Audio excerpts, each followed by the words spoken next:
first mga idol para makapasok itong si Cuadras Casimero dito sa top 1 o rank 1 mga idol.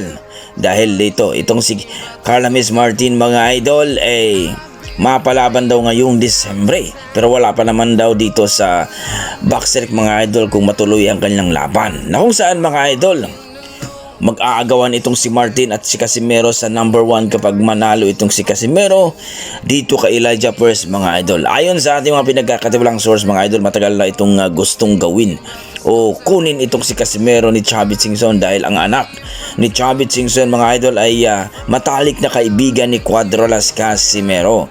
Naunahan lang daw ito dito sa ilang manager mga idol, na kung saan ay hindi naman daw talagang nag-hands-on kay Cuadras Casimero.